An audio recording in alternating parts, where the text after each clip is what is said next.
Bien, muy buenas tardes, estimados alumnos. Vamos a dar inicio a la clase número 3 de este ciclo de conferencias, donde estamos desarrollando los contenidos programáticos de Derecho Procesal Penal 1.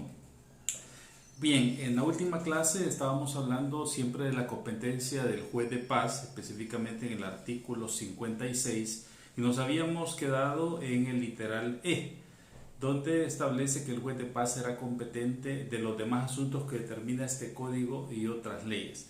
Bien, para haciendo un breve recordatorio, estábamos hablando cuando la ley se refiere a los demás asuntos que determina este código y otras leyes, en un primer momento se refiere a la competencia que tiene el juez de paz de manera excepcional y como un mero auxilio judicial para conocer de primeras diligencias en un proceso de menores. Aquí quiero aclarar, no es que el juez de paz vaya a conocer un requerimiento o una acusación contra un menor, sino que el juez de paz actúa como un auxilio judicial, así lo dice el artículo 130 de la Ley Penal Juvenil, donde refiere de que el juez de paz puede colaborar en el sentido de autorizar alguna diligencia que sea necesaria para darle marcha o tránsito al proceso que se le esté siguiendo a un menor de edad, específicamente cuando no hay dependencias, por ejemplo, de la Fiscalía General de la República en una provincia o en una ciudad determinada. Su base legal es el artículo 130 de la Ley Penal Juvenil, ¿no? Podríamos hablar que el juez de paz puede autorizar un acto urgente de comprobación, o pudiera autorizar también lo que se conoce como una detención para inquirir, que es una detención nada más momentánea para poder investigar e individualizar a una persona sospechosa de la probable comisión de un delito. Pero eso es de manera excepcional. A eso se refiere en un primer momento el Código Procesal Penal en el artículo 56, literal E, cuando dice de los demás asuntos que determina este código y otras leyes. El segundo aspecto del cual tiene competencia el juez de paz es respecto a conocer sobre procesos de violencia intrafamiliar. Hay que tener en cuenta primeramente que los procesos de violencia intrafamiliar tienen una ley especial, ¿no? Una ley contra la violencia intrafamiliar, donde se detalla los diferentes tipos de violencia que puede sufrir cualquier miembro de la familia, ¿no? Aquí no estamos hablando específicamente de una mujer, estamos hablando de un hombre hacia una mujer, de una mujer hacia un hombre, de hermanos, de hijos, de sobrinos, todos los que conformen el núcleo familiar en un momento determinado. Entonces el juez de paz también tiene competencia para conocer de estos procesos. De hecho, el día de ayer estuvimos hablando, si nos vamos a la ley en el artículo 5, el artículo 5 dice de la siguiente manera: para el cumplimiento de la presente ley intervendrán los tribunales de familia y de paz, el Ministerio Público, el Ministerio de Gobernación, el Instituto Salvadoreño de Desarrollo de la Mujer y otras instituciones. Entonces, claramente el artículo 5 le da la facultad al juez de paz para que pueda conocer de estos casos de violencia intrafamiliar. Luego, también si nos vamos al artículo 7 de la misma ley, se encuentran las medidas cautelares que se pueden establecer en un momento determinado, de las cuales el juez tiene la facultad para interponerlas. Para prevenir y sancionar y erradicar las diferentes formas de violencia intrafamiliar, se establecen las siguientes medidas: orden judicial para que la persona agresora se abstenga de hostigar, perseguir, intimidar a otra persona; orden judicial para que los intervinientes de los hechos de violencia denunciados se abstengan de realizar actos de hostigamiento, etc. Prohibir a la persona agresora que se acerque, etc. Y ahí están todas las funciones o las medidas cautelares que el juez puede aplicar en un momento determinado. Importante mencionar que este proceso contra la ley contra la violencia intrafamiliar es un proceso meramente, diríamos, administrativo sancionador, pero en el sentido de cuando decimos sancionador no nos referimos a sanciones con penas de prisión. Básicamente son sanciones que se van a aplicar si en un momento determinado se concluye con el proceso, en sanciones de meramente administrativa, llamémosle así, que tienen que ver por supuesto con la protección de la familia, pero no se refiere a medidas de prisión, como es el Código Penal. No obstante ello, ya vamos a ver algunos ejemplos en el Código Penal que tienen que ver con los casos de violencia intrafamiliar. Siguiendo en la ley, en el artículo 10 se encuentra ya las diligencias de intervención de la policía. Si nos vamos luego en el artículo 11, lo del 13, la intervención del Ministerio Público. Y si nos vamos al artículo 20, dice de la siguiente manera: serán competentes para conocer de los procesos que se inicien conforme a esta ley la jurisdicción de familia y los jueces de paz. Aquí reafirma nuevamente la capacidad que tiene el juez de paz, la competencia para conocer de estos procesos. Y del artículo 21 pues ya empieza a establecer cómo se da el proceso de familia en estos casos, ¿no? A través del artículo 21 y siguientes. Luego, entonces ahí podemos darnos cuenta todas las facultades que tiene el juez de paz para poder conocer de esta instancia, ¿no? Un juicio de violencia intrafamiliar.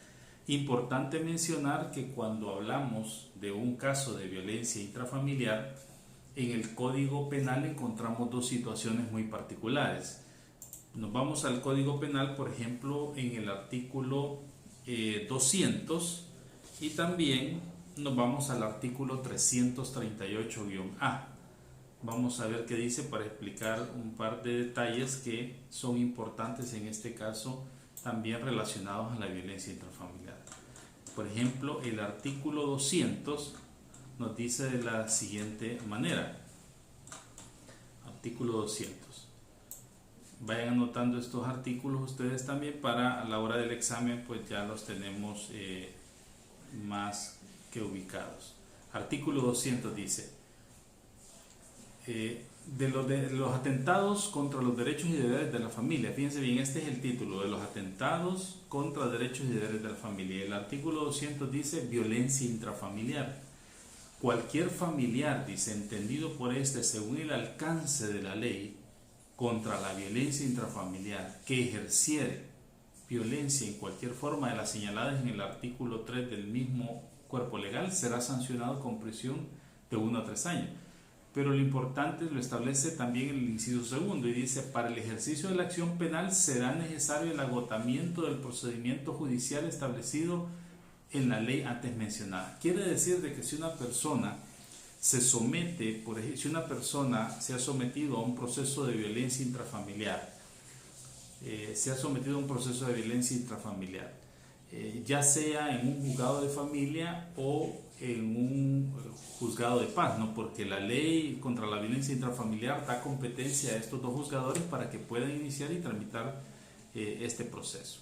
Si una persona se ha sometido a este proceso en cualquiera de las dos instancias, termina el proceso, hay una resolución y al final, posterior a eso, esta persona comete un acto constitutivo de violencia intrafamiliar contra una de las personas de las categorías que establece la ley contra la violencia intrafamiliar, entonces en ese caso ya no aplicaría iniciar nuevamente un segundo proceso de violencia intrafamiliar. Básicamente nuestro Código Procesal Penal, específicamente en el artículo 200 consideró de que ya una segunda conducta, después de haberse agotado la vía de la violencia intrafamiliar, ya es constitutivo de un atentado contra derechos y deberes familiares y claramente lo tipifica como delito de violencia intrafamiliar. Entonces es importante saber esto, pues, porque cuando ya hay un proceso iniciado a través de la ley contra la violencia intrafamiliar por cualquiera de las dos vías, por un juez de paz o un juez de familia, y finaliza este proceso, pero posteriormente se comete una acción contra una de esas personas, como dice el artículo, cualquier familiar entendido por este según el alcance de la ley contra la violencia que ejerciere violencia en cualquiera de las formas establecidas en el artículo 3. Entonces ya estamos, como ya se agotó el primer proceso, llamémoslo administrativo sancionador, estamos ya frente a un delito de atentado relativo a los atentados contra la familia, que es el delito de violencia intrafamiliar. Este delito sí, lógicamente, tiene una pena de prisión de 1 a 3 años. Entonces es importante conocer, digamos, esta relación que aparece en nuestro Código Penal en el artículo 200. Pero también hay otra circunstancia especial que se encuentra en el artículo 338-A del mismo Código Penal. Si vemos el artículo 338-A, dice de la siguiente manera. Dice de la siguiente manera, 338-A, desobediencia en caso de violencia intrafamiliar. Fíjense bien, desobediencia, aquel decía delito de violencia intrafamiliar, este es desobediencia en caso de violencia intrafamiliar. Ahora, el que desobedeciere, dice, una orden o medida preventiva, cautelar o de protección dictada por autoridad pública en aplicación a la ley contra la violencia intrafamiliar, será sancionado con prisión de 1 a 3 años. Dicen, el que desobedeciere una orden o medida preventiva, cautelar o de protección dictada por autoridad pública en aplicación a la ley contra la violencia intrafamiliar, será sancionado con prisión de 1 a 3 años. ¿Qué quiere decir entonces? Que en este caso estamos frente a una persona que tiene actualmente o tiene en vigencia una medida cautelar, una medida de protección a favor de un grupo familiar. Tiene esa medida y él desobedece ante eso. Si desobedece, pues entonces ya el mismo artículo sería responsable de la comisión de este nuevo delito, que es, como su título lo expresa, desobediencia en caso de violencia intrafamiliar. Ahora, aquí hay que establecer dos situaciones importantes también. ¿Cuándo, para que pueda configurarse o tipificarse este delito, deben de existir dos cosas? Primero, que la persona, el sujeto activo, o sea, el imputado, haya tenido conocimiento de las medidas. Porque si no ha tenido conocimiento de las medidas, pues entonces no se le puede exigir un cumplimiento. Esto comúnmente se da en la práctica, que a lo mejor un familiar pone una denuncia, se le aplican medidas preventivas, pero nunca tuvo una notificación. Me refiero a una notificación personal. Debe de existir una notificación personal para establecer, pues, de que la persona tiene restricciones, ya sea de hostigamiento, de no acercarse, de no concurrir cerca del lugar de la vivienda, del grupo familiar, etc.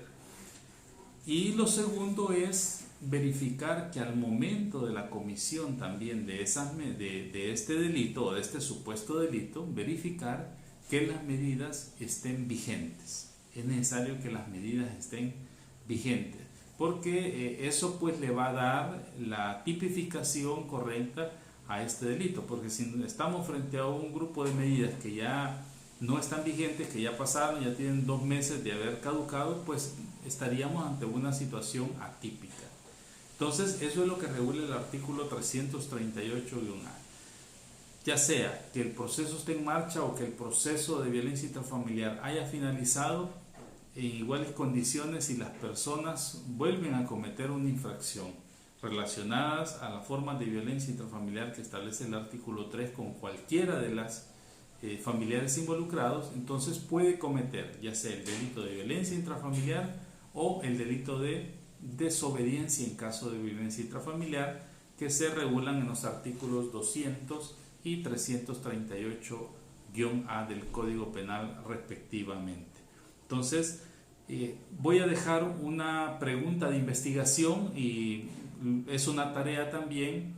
Necesito que lean toda la ley contra la violencia intrafamiliar y realicen un esquema del proceso que se sigue o del proceso que se va a seguir ante el juez de paz para desarrollar todas las etapas valga la redundancia, de este proceso y hasta llegar a la resolución.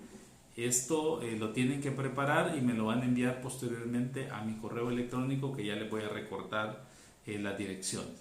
Entonces, repito, este es un trabajo de investigación que van a realizar en los próximos días. Van a detallar un esquema explicado sobre el proceso de violencia intrafamiliar que tiene competencia el juez de paz de conformidad al artículo 56 literal E del Código Procesal Penal. Entonces, esa es otra de las competencias que tiene el Código Procesal Penal, el juez de paz a través del Código Procesal Penal. Muy bien.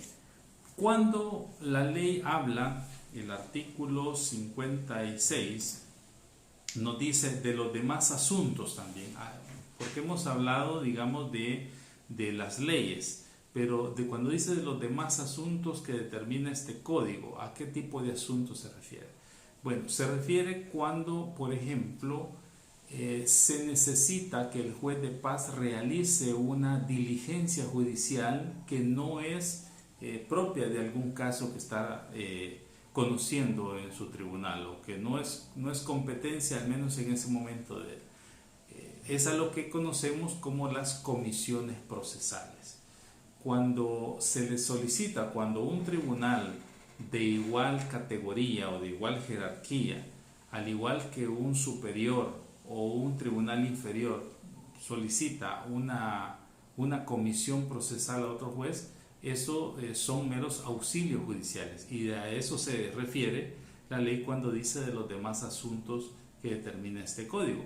Eso lo encontramos en el artículo 377 y el artículo 303, inciso segundo del Código Procesal Penal.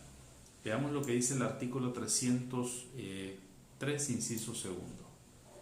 303, inciso segundo del Código Penal. 303, ok, aquí está. Dice,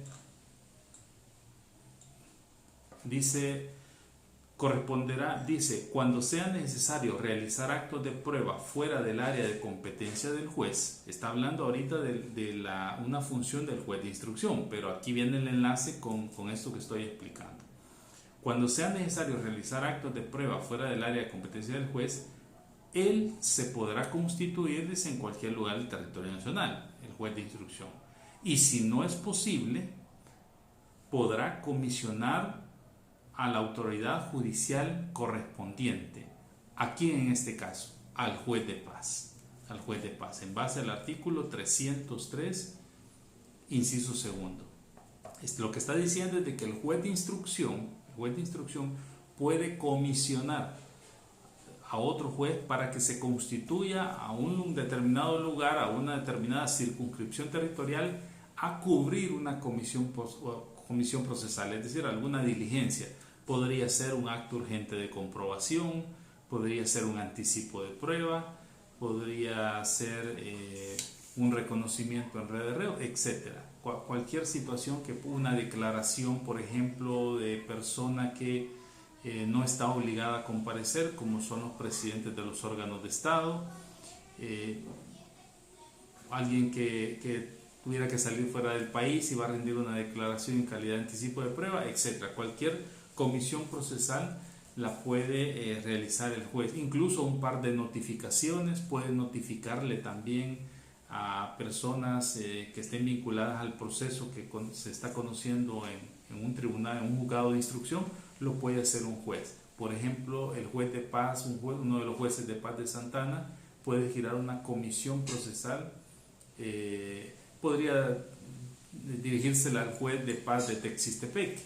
Aquí hay que aclarar algo: cuando la comisión, cuando el juzgado es mayor al que se solicita, se denomina comisión rogatoria o suplicatorio.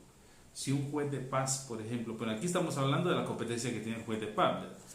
Ahora bien, si cuando el juez de instrucción le comisiona al juez de paz, entonces estamos hablando de un despacho, ¿no? Estamos hablando de un despacho. Cuando si el juez de paz le tocaría dar una comisión a un juez superior, estaríamos hablando de una comisión rogatoria o de un suplicatorio.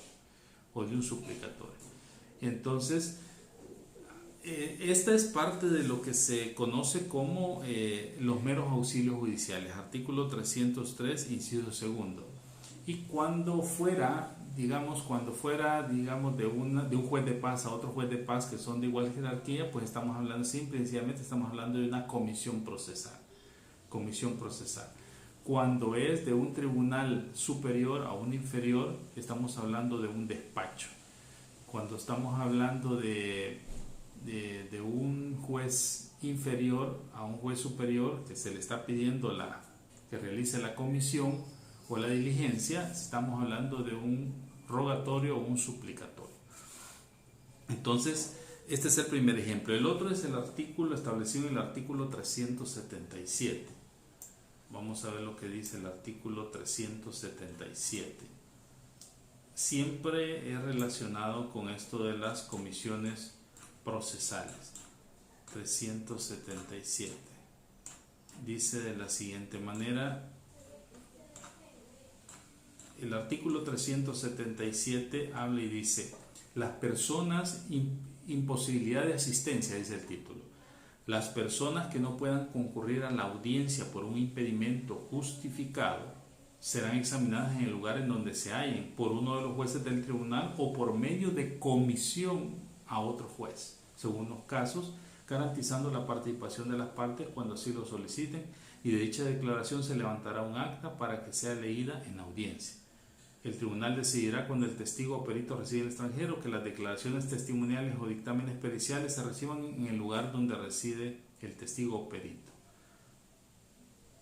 por el juez comisionado. Es decir, aquí hay variantes, no pueda que el testigo se apersone donde esté el juez comisionado o que el juez comisionado vaya donde está el testigo, ¿no? El juez comisionado, es decir, el juez delegado en este caso tendría que ser un juez superior, pues estamos hablando del juez de paz. Ahora, dice: las partes podrán designar quien los represente ante el juez comisionado o consignar por escrito las preguntas que deseen formular. Esto ya es un derecho o una facultad que la ley le da pues a las partes procesales como tal. Pero esta sería como un ejemplo de a lo que se refiere la ley cuando habla de los demás asuntos que determina este código. Bien, le va a quedar una segunda tarea que investiguen dos casos más respecto a esta competencia del juez de paz, donde se establece de los demás asuntos, no de lo que dicen otras leyes, no de los demás asuntos que determina este código. Hay que investigar dos casos más relacionados a esto, dos casos más. Bien, la siguiente competencia que tiene el juez de paz en base al artículo 56 literal es que este funcionario también conoce de leyes especiales. Y una de las leyes especiales es la ley de las actividades relativas a las drogas. Y en esta ley se encuentran diversas tipificaciones de delitos como cultivo de droga, tráfico ilícito, posesión y tenencia, venta ilegal, etc. Y entonces se establece una serie de delitos de los cuales el juez de paz tiene competencia también para conocer, que lógicamente no están en el Código Penal, pero sí están en la ley especial. Y el juez de paz tiene competencia para conocer. Cuando hablamos de relativo a estos delitos, si nos vamos a la ley reguladora, allá por el artículo 34, específicamente se encuentra el delito de posesión y tenencia. En el delito de posesión y tenencia ya habíamos explicado que tiene tres niveles, ¿no? Cuando son menor a 2 gramos, lo incautado; cuando es mayor a 2 gramos y cuando es de una cantidad indeterminada. Entonces hay como 3 niveles que se pueden ir tipificando para la comisión de ese delito, ¿no?, de posesión y tenencia. Lógicamente, cuando se captura una persona con menos de 2 gramos, pues se puede considerar de que la droga incautada no es para traficar, no es para vender, es básicamente para consumo. Se puede presumir, pero siempre hay que demostrarlo, hay que establecerlo que es para consumo, y eso puede hacerse a través de un examen toxicológico. Ahora, los demás literales, conforme van avanzando, cuando es mayor de 2 gramos, también así las penas de prisión van aumentando, ¿no? Van aumentando hasta llegar, digamos, al último inciso, que es el que es de cantidad indeterminada, donde la pena pues puede alcanzar hasta los 10 años o más de prisión. Entonces, y por otro lado también tenemos el delito de tráfico ilícito, ¿no? Que este último inciso pues perfectamente puede dar paso a que se pueda configurar la conducta en un delito de tráfico ilícito. ¿Cuál es el elemento que se verifica ahí para ver si se puede tipificar lo que en un primer momento se tenía como como posesión y tenencia del ordinal tercero del artículo 34, se puede pasar a tráfico ilícito? Ahí el verbo rector que siempre la Fiscalía General de la República ocupa para estas situaciones es el verbo transportar. Si Fiscalía logra establecer de que el sujeto iba transportando esa droga, esa sustancia ilícita, si logra establecer eso perfectamente, lo puede encajar la conducta dentro del tráfico ilícito. Lógicamente eso sería más grave para el imputado porque estamos hablando de penas hasta de 15 años de prisión. Entonces explico esto pues porque cuando se ve esta clase de delitos, siempre por parte de Fiscalía que va a manejar esa lógica. Va a existir la intención o la lógica de manejar esa situación para trasladar esta conducta a un delito de tráfico ilícito. Por el contrario, la parte defensora, si Fiscalía presenta un requerimiento fiscal promoviendo la instrucción por un delito de tráfico ilícito, pues una de las estrategias de la defensa puede ser solicitar un cambio de calificación jurídica al delito de posesión y tenencia establecido en el artículo 34 ordinal tercero de ese artículo, ¿no? Que lógicamente lo va a adecuar ahí para minimizar la pena ante una posible o una eventual condena en vista pública.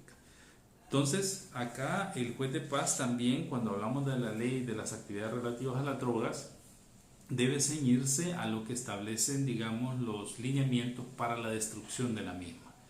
Ya la misma ley establece cuál es el procedimiento que se debe establecer para destruir la droga en determinado lugar en el momento procesal que el juez establezca y que crea conveniente. Por supuesto va a ser cuando ya se tenga el peritaje físico-químico de la droga ya establecido, con la cantidad que fue incautada al imputado, con el grado de pureza, su peso y las condiciones en las que se encuentra, ¿no? Para que posteriormente esa droga pueda ser destruida y tener nada más la evidencia que se fue encontrada al momento de la incautación o la comisión del delito. Con respecto a esta competencia del juez de paz, voy a dejar una tercera pregunta y tercera tarea también, que consiste en que haga un esquema del proceso o de lo que la ley dice sobre la destrucción de la droga. ¿En qué momento y quién es la autoridad que puede establecer la destrucción de la droga cuando ya no es útil a los fines del proceso? Cuando ya no es útil a los fines del proceso. Muy bien.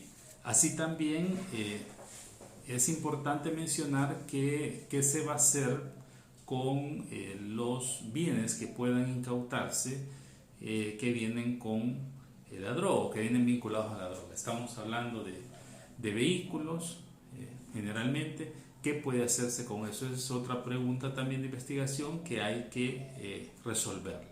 Bien, recapitulando pues en las tareas que he dejado, primero hay que establecer un proceso, un esquema de lo que es la ley contra la violencia intrafamiliar que sigue el juez de paz.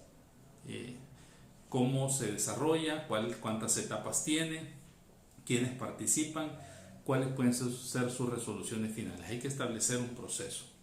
En segundo momento, van a establecer dos ejemplos más sobre la competencia del artículo 56, literal E, cuando la ley habla que el juez de paz tiene competencia de los demás asuntos, de los asuntos que determina este código. Yo expliqué uno, pues entonces estoy requiriendo dos más.